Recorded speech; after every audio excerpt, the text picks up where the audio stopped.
Today I'm joined by Brandon Webb, author of the upcoming book Puddle Jumpers. He's a former Navy SEAL sniper and father of three. Brandon now focuses on parenting and performance psychology, and his new book is all about helping parents raise kids who are confident, capable, and resilient enough to jump into life rather than shrink back from it. We're going to talk about why he wrote the book, the mental tools that shaped it, and how parents can use those ideas in everyday family life. Brandon, great to have you back on the show. Yeah, thanks, Naeem. Glad to be here. Glad to have you. Absolutely. The other thing I was going to say, this is my first podcast guest to be on twice. So this is a very Nice. special show. Yeah. I remember Good to be here. our show back in the day. That's probably like maybe 3 or 4 years ago, but that was one of my I favorite think I was one of episodes. your first group of Yeah, guests, right? Like handful of guests. you were, man. It Yeah, was it's good. great. Good to see it's still going. Yeah, we're still moving, man.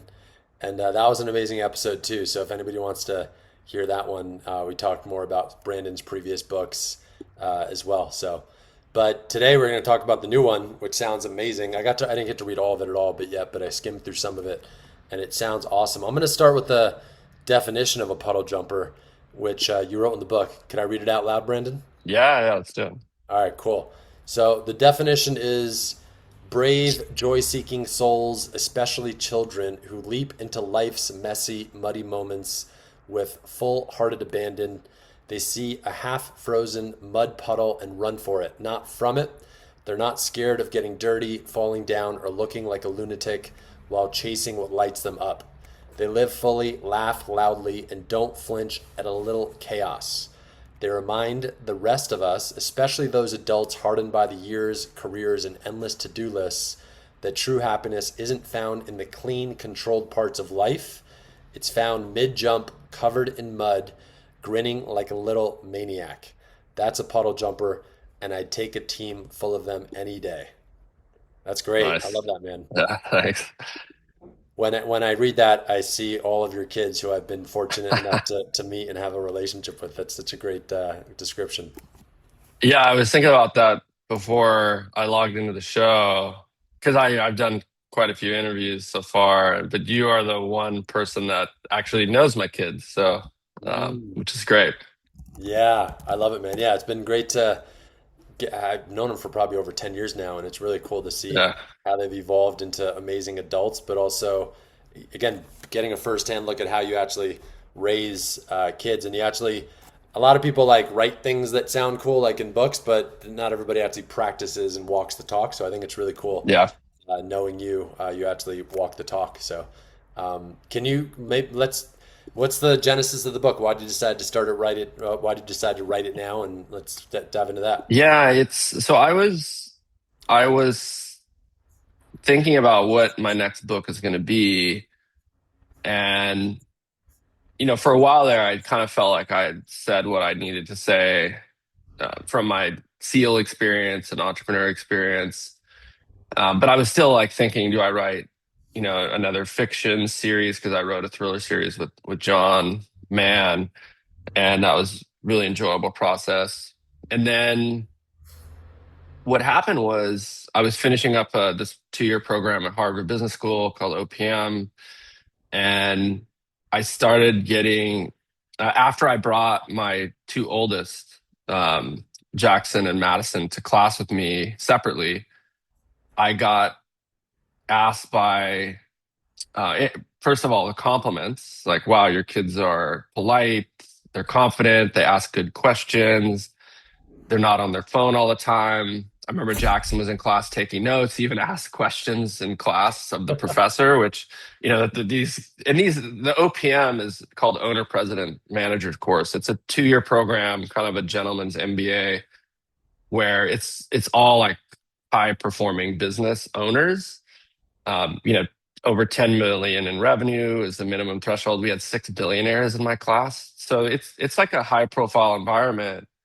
And this program OPM has a bunch of high performing people, business owners, and like I said, we had 6 billionaires in my class, and my kids made an impression. And then I started getting asked advice parenting advice from the parents in the class.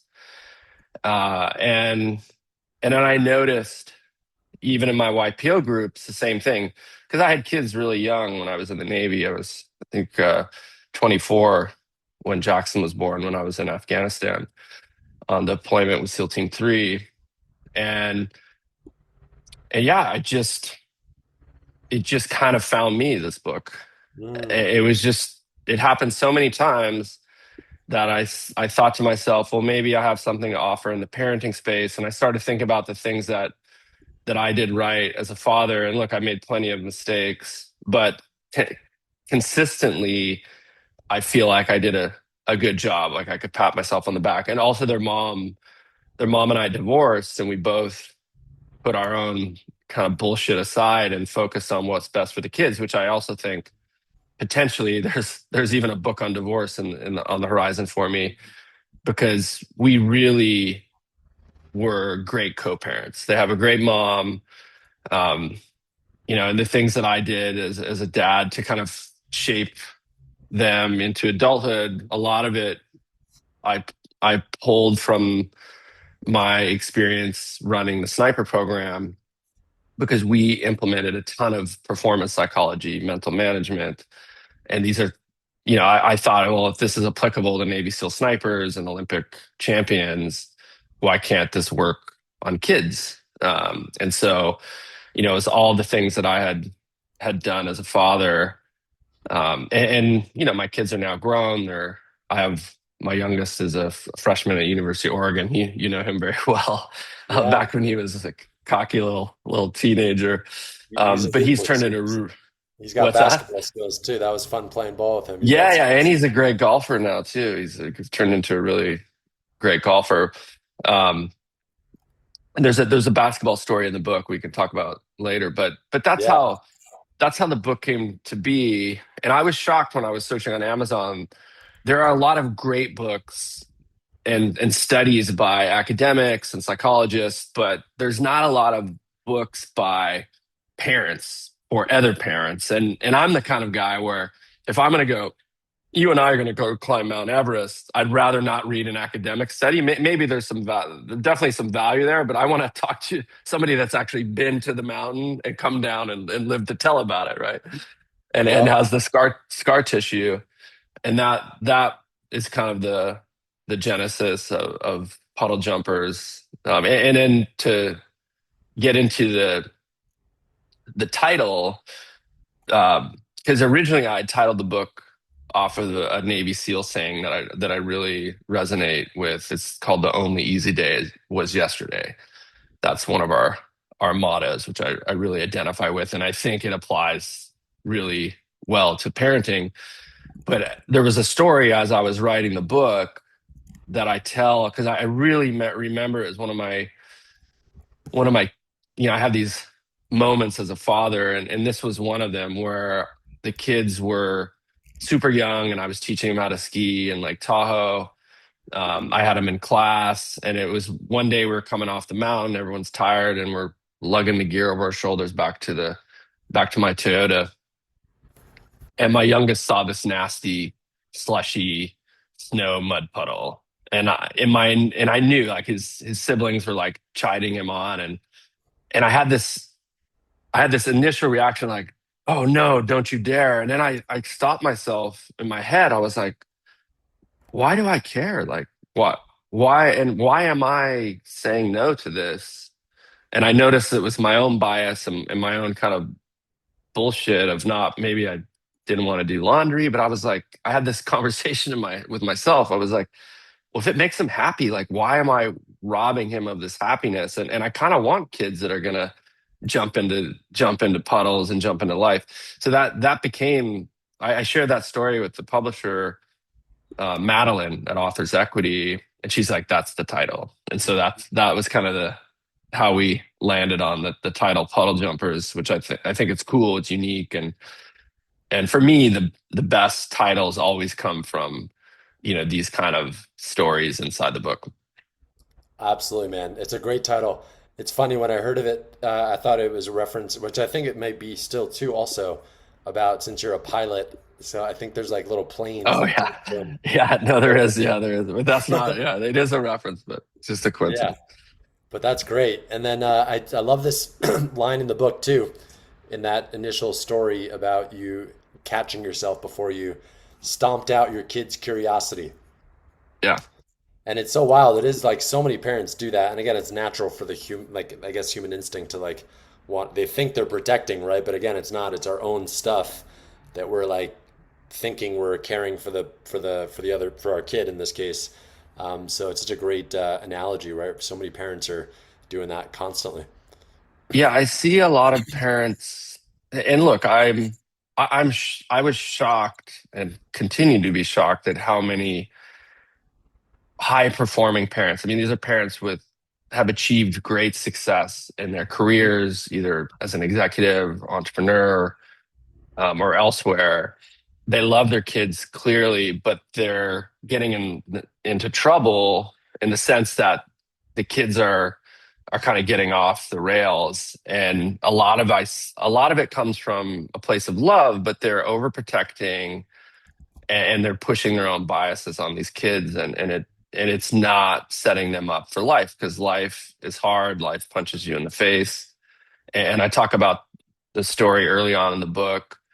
In the 90s, they did this Mars biosphere experiment in the Arizona desert, and they were, among other things, they were growing plants and trees, and they found that the trees got to a certain height and would just fall over. And they're like, why are these trees falling over? And they realized because they're inside this protective dome that the trees Mm, lacked wind, which creates stress on the root system and grows a strong foundation. And that's kind of what I really identify that with the kids, because you have to let the kids do this everyday ordinary things that a lot of parents protect them from, or maybe it's more convenient for the parent to tie the shoes or make the lunch and do these things.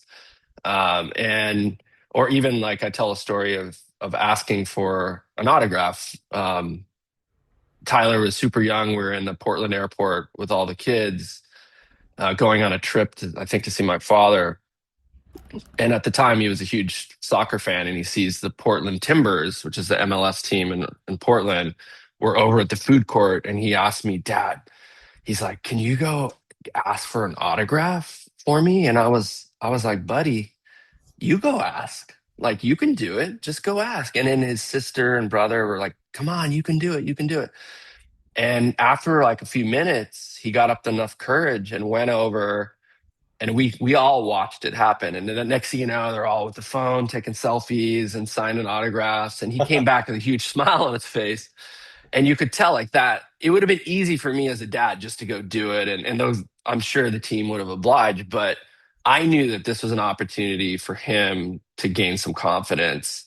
And these are the kind of things that parents need to let their kids do on their own, because over time it kind of stacks and compounds, and then you end up with a confident kid. And a lot of parents, and especially because I've coached youth sports, I was a little league coach, and the parents can be the worst. And I'm looking at their kids are great, and the parents are like a nightmare. um, and so yeah, I hope this book helps remind parents that that they need to do these little things. And also another thing I see is so many parents think they can just outsource it. And that's not, you cannot be a part-time parent, expect like full-time behavior patterns. You have to be involved. And that's another thing, a common thing I see with people in successful careers. They come home, read a bedtime story, and they think that that's enough. And that's not. You're just a stranger in your own house, and you're letting outside forces shape your kids' identities. And that's a it, sometimes maybe you get lucky and that works out. Other times not so much. I have a friend who's an incredibly wealthy guy in New York, and two out of three kids are in and out of rehab, and they're mid to late 20s. They're on an adult allowance, and it's a disaster. And it is causing him. I could see the pain on his face, because this is yeah. a great guy, but he just wasn't present and there. and now he's paying for it. It's like that's your return on investment, and you're going to be have this like troubled adult kids, and you're going to be tormented. And on the opposite side, me, I was talking with my YPO forum the other night, and they asked the question, what's one thing you're sacrificing, or something along the lines of, you know, is your business or company taking away from your family life? And I said, actually, it's the reverse, because I think I probably could have grown a bigger business, but I've chosen to spend more time with my now adult kids because I love to hang out with them. They're my friends. And I said, I'm okay with that. Like, I don't think I'll be on my deathbed going, man, really should have spent more time at work building this business and hitting these numbers, and less time with my kids. No, I was like, I told them this. I was like, I'm fine with this. I could see the look on their faces because they know that they aren't in that situation. So anyway, Yeah. That's a in your book too. I know you were at 28 years old, you were the head instructor of the US Navy SEAL sniper course, yeah. and you were at the peak of your career, at the prime, and that's when you made a decision. That thought came in your head, right? Do you want to explain it more? Yeah, I was at a point in my career where I had just been going so hard for so long. 13 years, 6 months, 6 days I spent in the Navy. And normally you're supposed to spend 5 years on a kind of high operational tempo, orders, and then you take what we call shore duty in the Navy, which is a kind of a more a relaxed, 40-hour work week instead of like 90-hour work week. And I'd never taken shore duty. I was just go, go, go, go. And I started to look around. I remember Jackson, my oldest, was 4 at the time. This is like 2005. And he'd asked me, like, how come you're not going to be at this school event? And it crushed me. And then I started thinking about, okay, well, in my looking around me in the SEAL community, okay, what do the guys look like that have done 20, 30 years in the SEAL teams? And I look around, I'm like, their bodies are broken, their marriages are broken, they have no relationship with their families.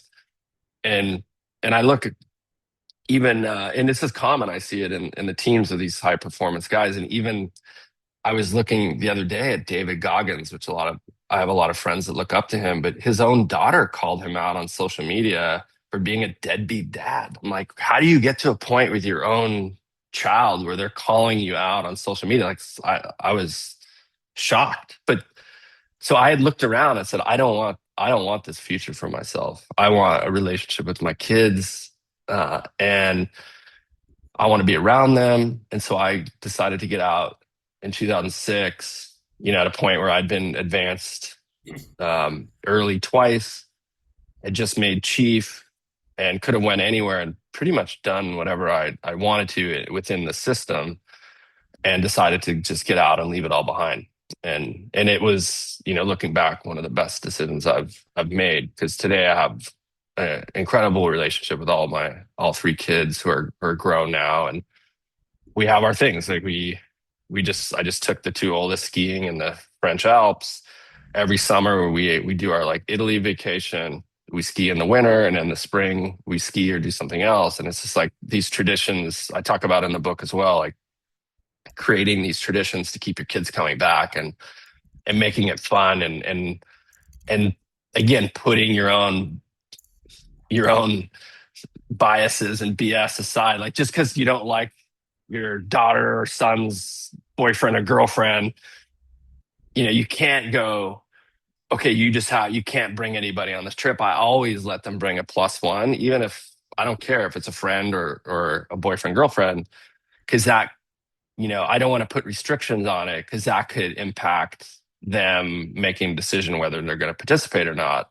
And again, I think I see that with old parents who have older adult children. They put all these stipulations, and then the kids don't want to show up. So We're gonna need a course on this, Brandon. yeah, People are gonna like the Navy SEAL sniper course you build out. People are gonna, because it is a practice, right? It's like you can understand things intellectually, but people actually need to learn Like Yeah. you talk about a lot in the book, and we'll get into it more. I'm excited to kind of dig into. You talk about some of the and going back to when you were teaching the snipers, right? The you said a lot of the things you were teaching in the sniper course were the same mental management techniques that you would also apply to raising kids, right? And also some of those Yeah. tools. So, yeah. Yeah, I can touch on a couple of those. So Can we touch on those in a second? I want to do two things yeah, real quick yeah, before I lose yeah, that other thread from the beginning. One thing was about back to the puddle jumper situation. I went surfing with you once and with Tyler in Puerto Rico, and yeah. I was like, I wasn't a great surfer, and it was kind of choppy, and he's like, "Let's go." Brandon's a great surfer, and then me and Tyler are out there just like trying to survive. And I'm like, somebody's got to take care of this kid. No, forget the kid. You got to take care of me. I'm going to drown out here. But I think it's a great example, right? Where it's like you just dive in and you figure it out. And I was like, so that was a funny story that just popped into my head as you were explaining the Yeah, I mean, release of the puddle. I've I worked. That was probably one of the earliest things I did with the kids was teach them how to swim. Hmm. And also got them scuba certified to advanced PADI open water in the pandemic. So they're all very strong in the water, and I've taught them about the currents and things. So yeah, I remember even there was a time I don't know, you would have been down in Puerto Rico around this time, but my oldest Jackson, we were out and he lost his board, his leash snapped. Mm. And I told him, I was like, look, don't hang inside. You got to get outside on the peak because there's going to be bigger sets coming. And he's like, yeah, what does dad know? Right. So um, here comes huge set coming in, and I'm like paddling, just barely scrape over the top, just look behind me and see him just like huge eyes because he was in the impact zone. And then I saw his board tombstone and then popped, the Cool. leash broke, and he went up at me and was like, and I was like, go get it, buddy. Which yeah, it's like these kind of moments I think build character. Yeah, 100%, man. And I do remember you talking about the swimming too. That's cool. Again, you equip them with these skills when they're young. So obviously you're not endangering their life. You know they can handle it. And the other thing too, real quick, and then we'll dive in back into some of the mental management techniques and things. I do love how in your ex-wife talks about like that's so cool, man. The co-parenting piece, like again, like Yeah. there's kind of cookie cutter recipes that people just talk about in books, but yours is like authentic and like different. Right? It's kind of going to like a really boutique restaurant where it's like it's not just like the same kind of dishes. You have like Yeah. certain like beautiful like pieces to it that are like totally relevant to the situation. So like it's such a cool thing because people are like, oh, now we're divorced and it's like supposed to be this way.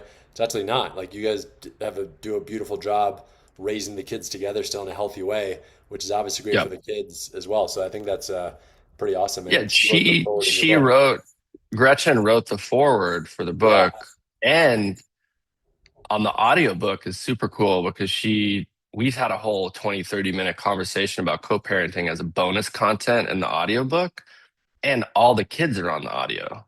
And it's and the publisher was really good. They're like, look, we want your kids alone in the studio, so they're giving this authentic share, and you're not hovering over them like the father, like, what are you saying?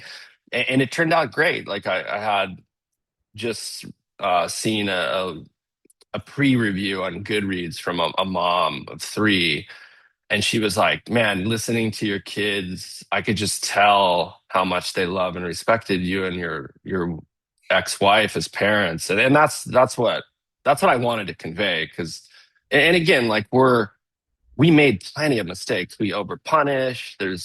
Our kids we dealt with drugs, sex, all the crazy stuff you deal with as parents.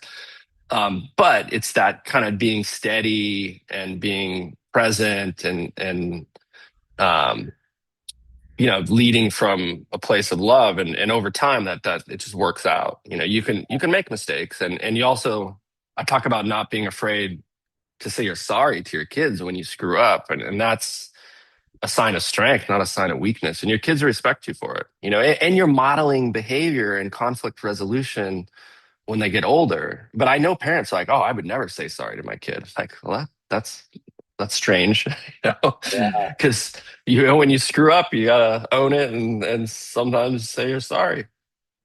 Yep. That's a great lesson too. 100%. So, what are some of the mental management techniques that you learned as a US teaching the sniper course that would apply to being a great parent as well? The big ones are um, self-talk. We all have that voice in our head that kind of creeps in, and it, you know, whether it shows up as imposter syndrome or, you know, how, whatever it does, we all deal with it. It just never goes away. But teaching the kids that how to deal with that in a positive way, and you know, developing mantras to kind of push out the negative voice when it creeps up. Also very important, having conversations with your kids early on to explain to them that there are well-meaning adults out there. They could be parents of your friends, teacher, coaches that will sometimes say they have good intentions, but they say terrible things. Like, and parents are the worst sometimes at boxing kids in. Like, oh, she's the one that's good at math, or he's the arty one. You know, they kind of like put labels on the kids, and labeling is really risky, I think. And so teaching the kids how to identify this. So if a coach says something negative, and oftentimes it'll show up in a very innocent way. Like I see it in when I coached Little League baseball. You know, the coach is like, "Oh, don't strike out. Whatever you do, don't strike out." And the kid is now like, just you've just planted that image in his head, right? As opposed to, hey, swing for the fences, you know, hit it out of the park. That, you know, you're trying to accomplish the same thing, or you're putting a very different image in the kid's head. And so, but teaching the kids about this, and that just because an adult says something about you doesn't make it permanent, right? So, and just teaching them about self-talk, you know, negative verbal cues from other adults, teachers sometimes, you know, say bad things as well. And so, I mean, even I can remember a story when I left home at 16, but my mom was really pushing me to go finish school at a traditional high school. So I kind of had this hybrid, you know, where I was on work program, and my guidance counselor was a jerk. Like this guy who ended up becoming a politician later. No surprise there. But this guy was like, you know, you shouldn't be on work experience. So this guidance counselor, I remember he was just like, "Oh, what are you doing working? You know, you should be in school full time." And I've been working since I was 13 and had a great job on the scuba diving boat. But I remember I told him I wanted to be a Navy SEAL. He's like, "Oh, you're never going to be a Navy SEAL." I'm like, and thinking back, I was like, this guy like guidance counselor, like what the hell is this guy talking about? And my mom actually took my side because she's like, this guy is a real jerk. And she's the one that told me years later, you know, he's running for city council in Ventura. I remember Steve something is his last name, but I see his face and I'm just like, man, We you're got to such get a his we jerk. got to get his full name. Yeah, I gotta look. I actually pulled his full name, I think, in the red circle, my memoir, because I felt Yeah. strongly. I was like, I gotta call this guy out. But Yep. it's, you know, for whatever reason, I had enough kind of confidence at, you know, I was 17 years old at this time to kind of know this guy was just full of it and kind of a jerk.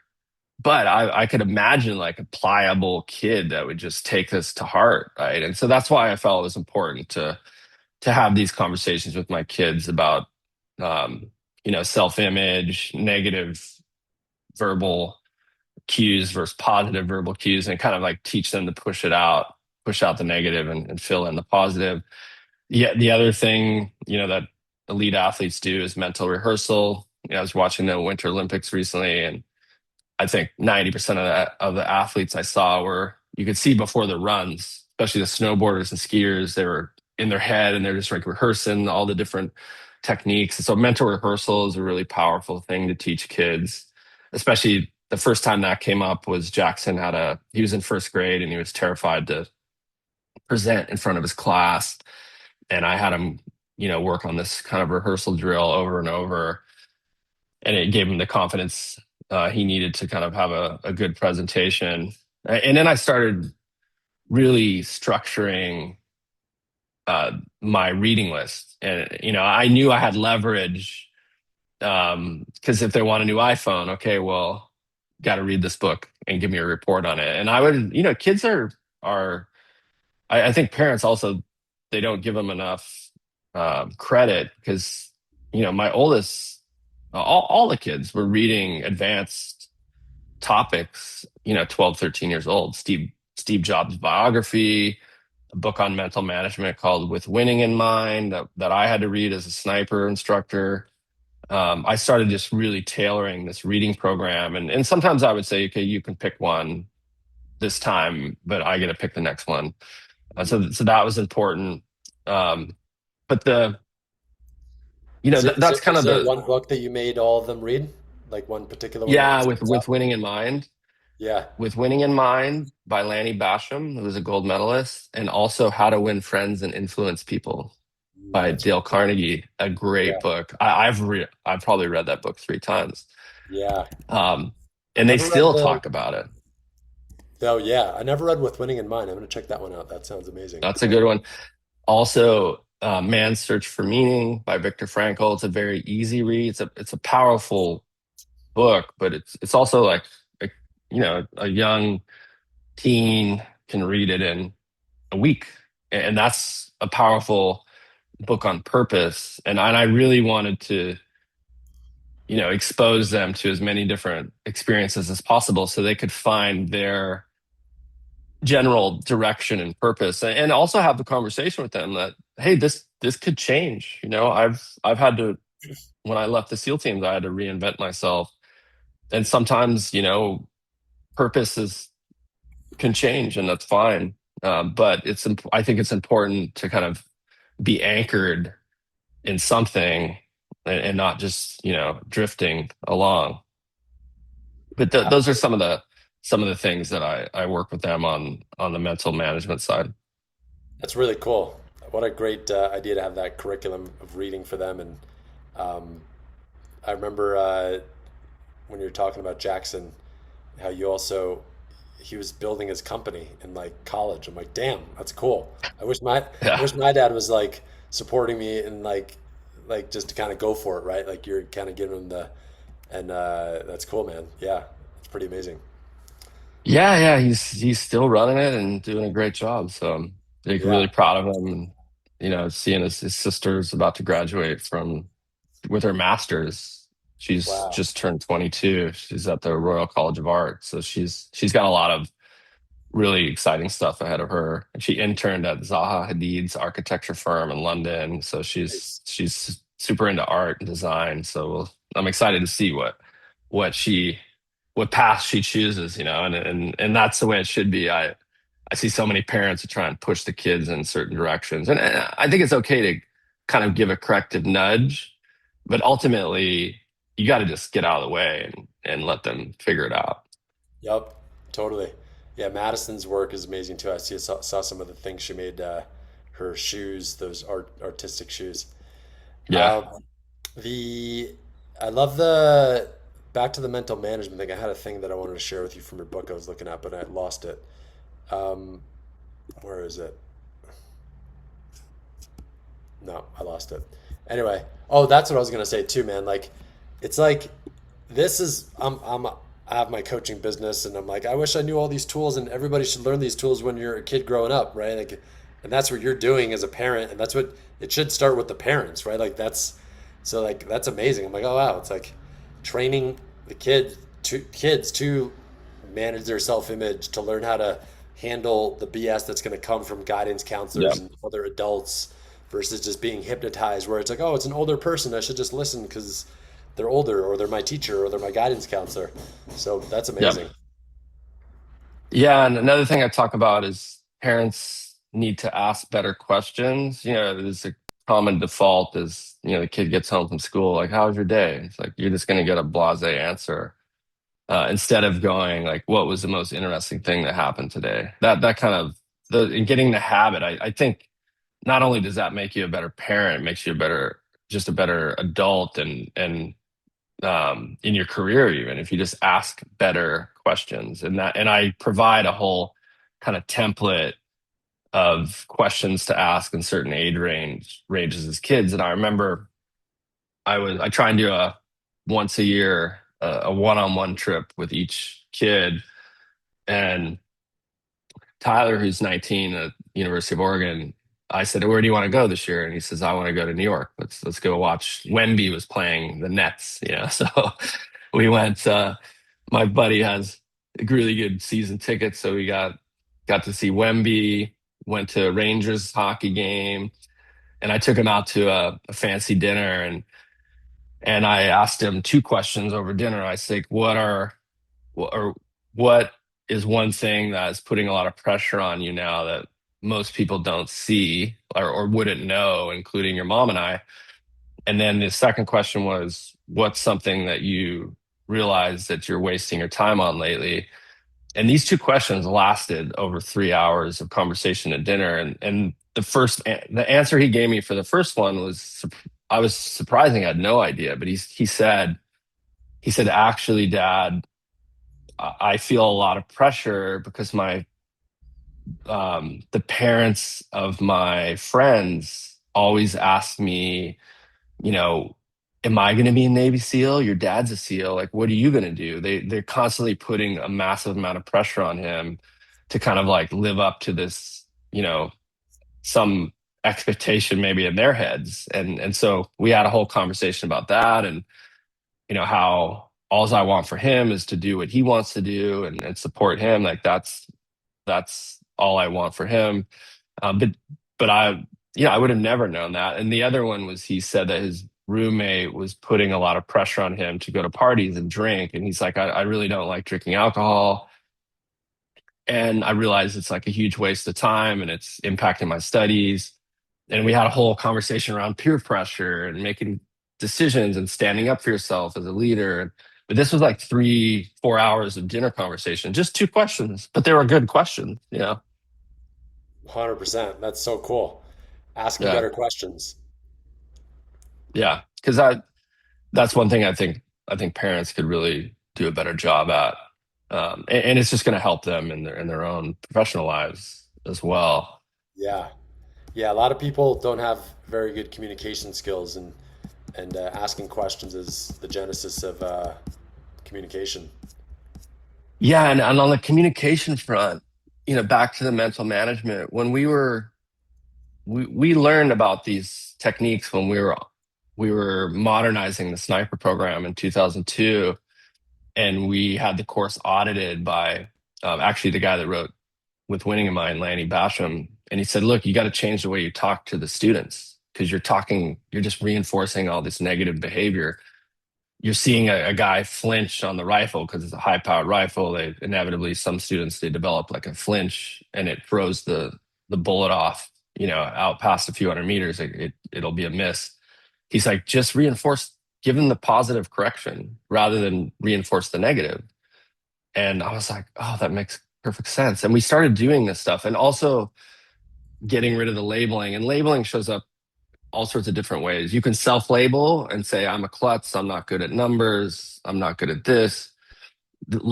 Parents can put labels on the kids, like I mentioned before, like, oh, she's the smart one, or she's the good at math. He's not very good at math, but he's the sporty one. You got to be really careful of these things. Um, and and so we changed our whole way we spoke to the students, and so we started just giving them corrective verbal cues rather than point out the mistakes. Then we started, when they asked us what's a good score, we said perfect, 100%. Like that's what we expect. And then we started seeing perfect shooting scores for the first time. And I'm like, holy shit, this stuff really works. I remember being a 28-year-old sniper instructor and going, wow, this stuff works. And we were failing 30% of the class, already highly motivated Navy SEALs coming from their team, spending a 3-month investment in time to take this course, and 30% would fail. And all of a sudden, we started passing everybody. Maybe we lose one student per class. And I was like, okay, this stuff works. And again, back to the kids, I talk about this in the book. Your voice as a parent will become their inner monologue. Your voice becomes their inner voice. So be careful what you say because it may seem harmless at the time. Like even something like when the kids are yelling and screaming, like stop yelling. Like that's all they're hearing is yelling or scream, stop screaming, screaming. As opposed to like, hey guys, can you quiet down a bit? Just really focusing on the language that we use and being calm in the chaos, being that kind of calm airline captain voice that comes on the intercom when the turbulence is rough or something's happening. We have to be that calm voice for our kids, or else they're gonna grow up and have the opposite in their head. And so that's really important. And I think that hits home for parents because I've had a couple parents read that section and be like, "Oh my God, I have to stop saying these certain things." They know what they're saying, and they're like, "I have to stop this because my kid is going to, say this in their head. It's going to become, their inner monologue." Yep. It's so cool. This is going to be a great growth experience for the parents too. Yeah. Yeah, and I talk about that too. It's like it's never too late. I didn't learn this stuff till I was 28, and it's made a huge impact on my life, personally and professionally, and how I parent. And never too late. Even if you're a grandparent or you're dealing with, you know, I still have issues with my father I'm dealing with, but it helps. Yep, absolutely. How do you raise kids with purpose? I see that a lot, challenges a lot with younger kids and also parents trying to instill that or help them with that. How do you do that? I mean, what worked for me and their mom was very supportive of me taking them on all sorts of crazy trips and travel and experiences, letting them do things. I remember Jackson proposed one summer when he was a sophomore. He's like, I want to go to Morocco, then I want to go to south of Spain and take an immersion course, by himself. And I'm like, dude, that's great. Because I knew this would be like a great experience and a good confidence builder. Um, and so I think just exposing your kids to as many different experiences as possible when they're young and doing it without pressure. Like there was no time where I was like, you're going to be a Navy SEAL. To my boys. No, I was like, I'm just going to show them as much of the world as possible and let's see what lights them up. And then when I see, okay, he's like, um, Tyler was super into basketball or soccer. So I'm like, hey, you want to go to this camp? Like, let's do this. And he's like, yeah, yeah. And he was really good at math as well. So I'm trying to, like, support their passions and let them find their own purpose. I think often what happens is parents try and jam it onto them. They think they know what's best as opposed to like a no pressure approach. Like, and that's my philosophy also is like teaching your kids to be independent and make their own decisions. And hopefully they make good decisions. And inevitably you have to realize they're going to make some mistakes. But they're going to have to make mistakes to learn and grow as people. And even as simple as my friends were giving me a hard time because my daughter's, she's really pretty and she had, I remember she had her first boyfriend and my guy friends like give me a hard time. I was like, look, actually, I'm not worried because I know she makes good decisions and I'm not worried at all. And she's to this day extremely confident. And yeah, and that's a good feeling as a parent to know that your kids have a good decision making process inside them. And yeah, sometimes they're going to make mistakes, but that's all part of life. Yeah, all of us do. That's cool. It's kind of like you taught them how to swim, you teach them how to make decisions, and then you have the confidence that they're going to be able to not drown. Yeah, yeah, and I'm really, and again, like I've made mistakes. I remember getting a call from Madison's mom, Gretchen, and or actually this was a case where it was Jackson that told me. He was like, hey dad, you know Madison feels a little bit of pressure from you had that conversation about this internship or that internship. And I was like, thank you. And I called her up and I said, hey, look, this was after a trip. She came to visit me in Lisbon. And I said, hey, I just want to make it clear that I want to support you and the decision that you make. And I'm just trying to give you some options, but I'm sorry if I came across as too pushy. And you could feel the tension Yeah, relax over the phone. And so that's again, it's you're going to make mistakes as a parent, and I think that being able to figure out, if you've overstepped, to kind of like back off and have that conversation and apologize. Just like, hey, like I'm really sorry. I didn't mean to come across this way. And it's a great thing to hear. I remember it she was like, thank you so much, Dad. I really love you. I really appreciate the support. Um, so yeah, anyway, it's cool. there's nobody's perfect, but I think the key to good parenting is being consistent.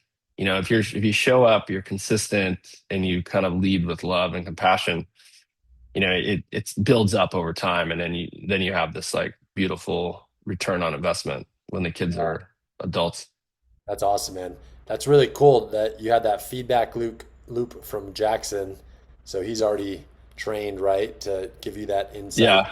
just objectively, and then you respond right away without like reading into it or feeling bad about yourself, right? You like just go back to her and have that clear communication back to her. That's awesome. Yeah. There's a Yeah. line in the They're book all too. like, There was a cool line in the book from Madison too, where she was like, you're having a conversation, but she's like, "Dad, I just want you to know I'm exactly where I want to be in my life, and I yeah. appreciate you allowing me to be myself." That was cool. Yeah. Yeah. And again, the audio is great because they kind of go into depth and talk about these different stories and experiences in their own words. So I think that the audio book is really special that way. Nice. That's coming. It's all coming out on May 9th, you said? I can't remember the date. May 12th. Yeah, May everything 12th. drops. Everything drops May 12th. Cool. Awesome. I'm here in Medellin. There's lots of sounds The out here. real May world. Yeah, right. May 12th. Okay, cool. And then the other thing that there's a lot of cool chapters and things in the book, but we're only touching a few of them. But what about like setting up good digital defense? It's so wild. I can't. Sometimes I talk to my friends. I'm like, dude, imagine being raised in a world of AI, like let alone social media. Well, social media, let alone AI. So like, how do you approach that, and what do you suggest to parents about that? Yeah, again, this kind of comes back to what we were just talking about on the decision making. I think, having tough conversations about cyber predators, which are all over the place. I was listening to a podcast a few weeks ago, and I was watching the YouTube of the podcast as well. And they logged into this, I think it was Roblox, the game, and they posed as like a 10-year-old kid, and there was like a predator in there chatting him up in the chat room right away. And so it just gets scary. And so having the conversations with them early on about, what to look out for. I think it's a good idea to have a family code word because now AI can voice clone very easily. So you could clone someone's voice and make a phone call, and it could, act as mom. But if they don't know the code word, then they know it's not them, right? So that's important. Um, you know, Expecting to kind of be a digital dictator, I think is super naive because eventually the kids are going to be. I remember with Jackson, by the time he was 12, it was like his mom and I looked at each other and we're like, okay, we're screwed. Like he knows way more about IT than we do. And kind of became the the family IT support. And but we had these conversations about internet pornography, predators, scammers. I think those are the top three that I talk about in Puddle Jumpers. So having those tough conversations early, I think is super important. And then, you know, and in, before they really kind of emerge and become technology experts, which they will be way more than the parents, more competent and understanding of what's out there, having the conversations early. And, there's some basic tools you can install on, parental tools on iPads and things like this early. But by the time they're 12, good luck. Like they're going to figure out a way around everything. They're going to be running VPNs and pirating movies and all sorts of things, and God knows what else. But by the time they grow up these days, but having the tough conversations about the dangers of the internet early as possible is important, and then giving them, again, making them good decision makers along the way is important. And then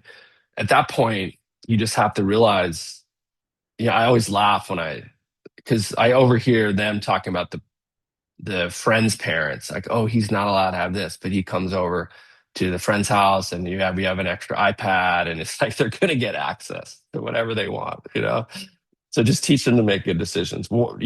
Share the dangers of the internet, but at the end of the day, they're going to get access. And I mean, my kids were Gen Z. They're the first kind of all digital generation. I remember talking about a CD and one day, and Madison was like, "Dad, what's a CD?" I had no idea what a CD was. I mean, that wasn't too long ago. But and the cell phones, I think, are, it's almost a safety measure because you can track them, and they have a way to communicate with you. It's a safety thing too. So again, it's the world we're living in. It's a digital world. So just raise them to make good decisions and have the tough talks with them, and don't avoid the tough talks, about pornography, sex, alcohol, drugs. We talked about all that stuff pretty openly. Yep. Yeah, I think that's cool too. My parents never talked to any about any of that stuff. So again, it's just like you just hear about it from friends, or you find it on your own, and then you're just kind Yeah. of, Because if you don't talk about it, they're gonna get it from somewhere. And yeah, I'd rather it come from me, the parent, than some Reddit forum, yeah. because they're gonna get it. They're gonna get it somewhere. Yep, totally. That's the book behind you, yeah, the with the cover. Yeah.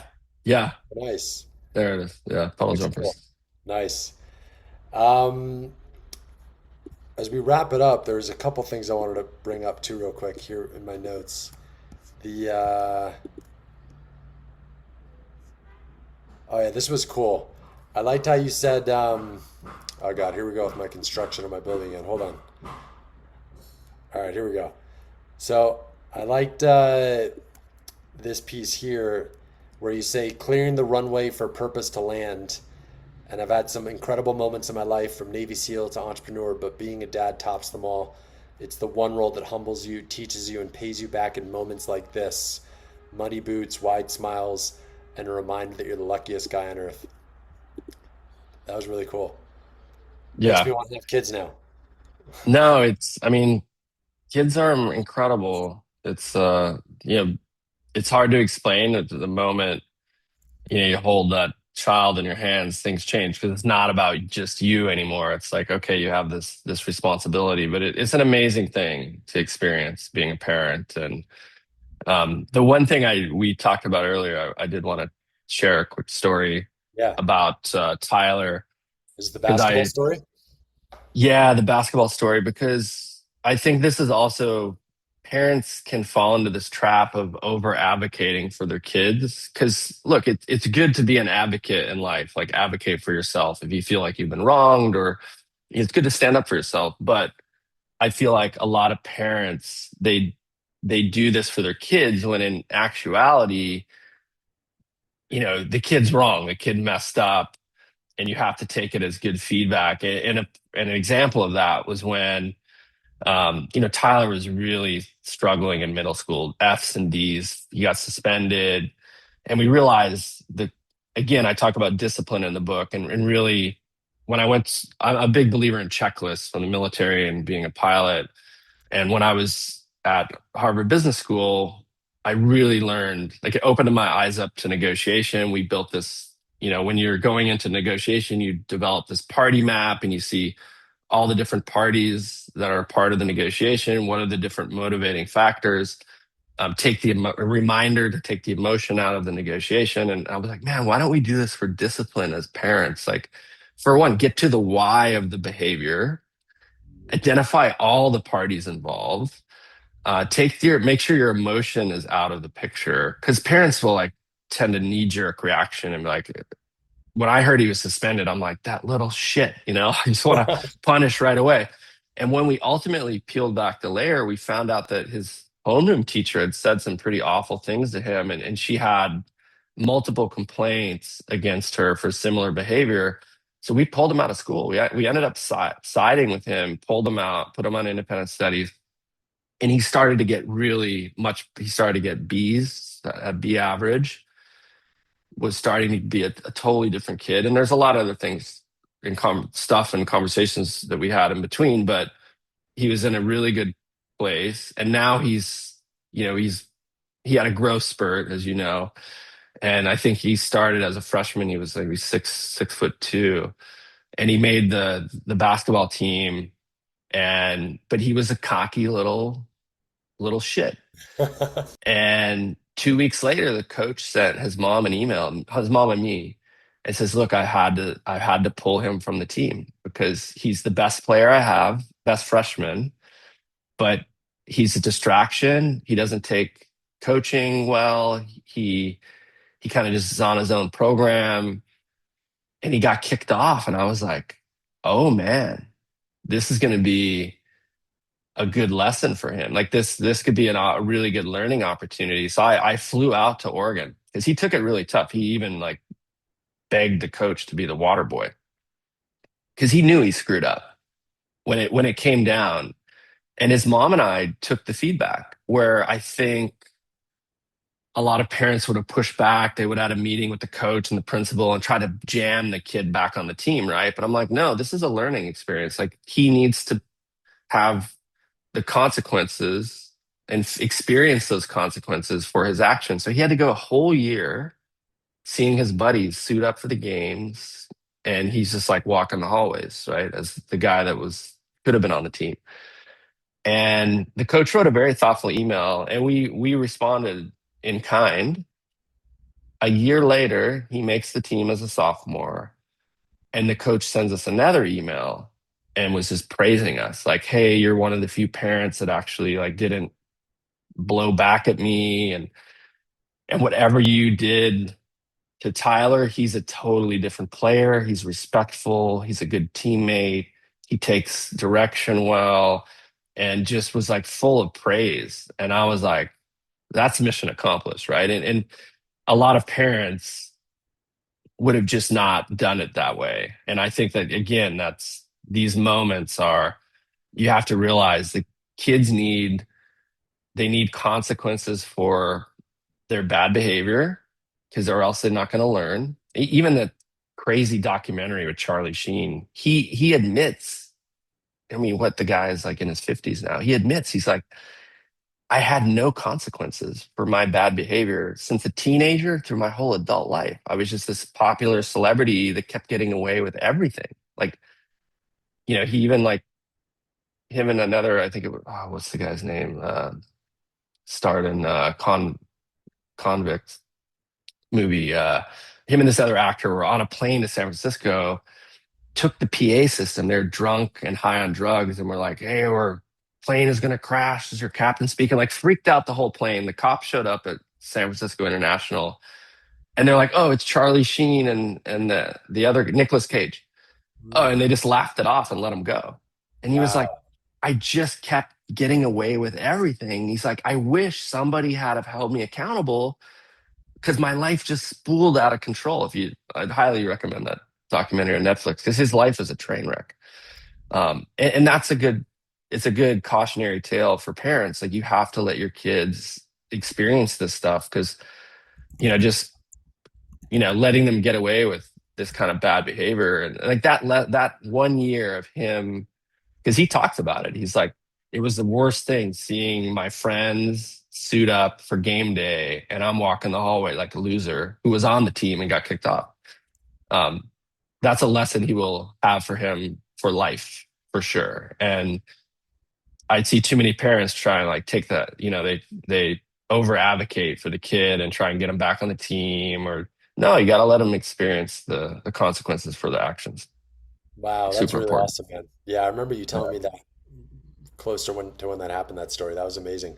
I think it's cool. You did the inverse on both, where when he got suspended, most parents would just kind of like agree with what happened. So it sounds like you guys investigate a little bit and actually found out what really happened. And then on the Yeah, flip getting side, to it's we yeah, go talk ahead. about it in the professional world all the time, like getting to the why, right? Because Yeah. they're typically in a, you know, understanding motive and the reason behind the behavior is super important to kind of Yeah. like get at the, what's the core, driver of this behavior. And then you can have a conversation. But also like reminding yourself to take the emotions out of it. Because maybe you're not as a parent, you're just not in a good head state. You had a bad day at work. Now you're coming home and dealing with this, and you're just not in the right emotional state. Put yourself in a timeout and then have a conversation later when you're okay about it. Because especially when boys are in that kind of early, youth to adult development, 12, call it 12 to 15 years of age. And we got coached. We would call a psychologist that helped us with our divorce. Mhm. And she's the one that told us you need to really be careful because you could push him away as he's going through all these hormonal changes. You got to really make sure that you're understanding why he's behaving this way and that he knows that you support him. And we followed the advice, and it really paid off. So yeah. That's awesome, man. So cool. Wow, man. What a great conversation. I'm gonna, well, real, so again, people, if they want to get the book, it's May 12th, audiobook and paperback, yeah? Yeah, everywhere books are sold, Amazon, BNN, everywhere, Yep. and Audible. Amazing, cool. And if people want to learn more about you, they can go to your website, brandontylerweb.com. Yeah, yeah, everything is there. Nice. I'll make sure to put that in the show notes. So I'm gonna wrap it up with a little passage I like from the book, and then I'm gonna actually turn it back to you to fully shut us down. But this was a cool passage I found too, where you say, as parents, we've got to check ourselves. Too often, we're shutting down our kids, not just out of our unfounded concerns or personal bias, but because we're dragging around our own baggage, fear of judgment, need for control, leftover perfectionism from our own childhood. So I think that's really spot on, man. But what's your final departing message for the audience? I would say that we often think of parenting as a game of control, but it is actually about trust. Mm, yeah, amazing. Thanks so much, Brandon. Great having you on again, man.